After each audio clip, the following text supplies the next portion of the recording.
കോഴിക്കോട് കണ്ണാടിക്കലയിൽ അവിടെ വീടിന് മുകളിലേക്ക് മരങ്ങൾ വീണു. പുളിച്ചപ്പീടിക എന്ന സ്ഥലത്ത് തുളസിദാസിന്റെ വീട്ടിലേക്കാണ് മരങ്ങൾ വീണ അപകടമുണ്ടായത്.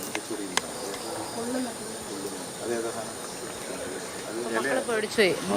ഭൂമി കുലുക്കാന്ന് ആദ്യം വിചാരിച്ചത്. മൊത്തം ഈ വീട് ഇങ്ങനെ കുലുങ്ങിപ്പോയി എന്ന് പറഞ്ഞു. അപ്പോൾ ഇവിടെ എത്തിയപ്പോൾ ഞങ്ങളോട് വിളിച്ചു പറഞ്ഞു, നിങ്ങൾ ഇങ്ങോട്ട് വരണ്ട, വഴിയിൽ എന്തൊക്കെയോ മരം വീണുണ്ട്. ഇവർക്ക് മനസ്സിലാവുന്നില്ല ഉള്ളിലിരുന്നിട്ട്. പക്ഷെ ഞങ്ങൾ പാറോപ്പടി എത്തി. ഇവിടെ എത്തിയപ്പോഴേക്കും സർവീസ് ലൈനിൻ്റെ മേലെ കൂടെ വന്ന പകലാണ് നമ്മൾ അങ്ങനെ കയറൂലായിരുന്നു. ഇറിഗേഷനിൽ പറഞ്ഞിട്ടുണ്ടായിരുന്നു പല പ്രാവശ്യം. ഈ നാട്ടുകാരൊക്കെ പോയിട്ട് അവിടെ പരാതി കൊടുത്തിട്ട് ഒന്നും ആയില്ല.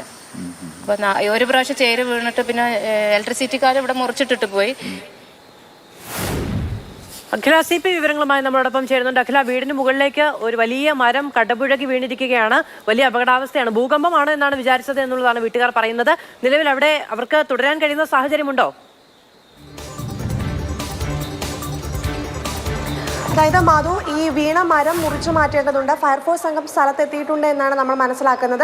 അത് മുറിച്ചു മാറ്റിയതിന് ശേഷം മാത്രമേ, 2 നില കെട്ടിടമാണ്, 2 നില വീടാണ്, അതുകൊണ്ട് അത് മുറിച്ചു മാറ്റിയതിന് ശേഷം മാത്രമേ അവർക്ക് അവിടെ താമസിക്കാൻ സാധിക്കൂ. അപ്പോൾ ഇതുമായി ബന്ധപ്പെട്ട പരിസരത്തുള്ളവർ, ഈ മരത്തിൻ്റെ അല്ലെങ്കിൽ മരം വീഴാൻ സാധ്യതയുള്ളവരൊക്കെ ഈ പറയുന്നത് പോലെ മാറ്റി പാർപ്പിച്ചിട്ടുണ്ട് എന്നാണ് നമുക്ക് ലഭിക്കുന്ന വിവരം. മാത്രമല്ല, വിവിധ സ്ഥലങ്ങളിൽ, കോഴിക്കോടിൻ്റെ വിവിധ സ്ഥലങ്ങളിൽ ഇപ്പോൾ മരം വലിയൊരു ഭീഷണിയായി നിലനിൽക്കുന്നുണ്ട്.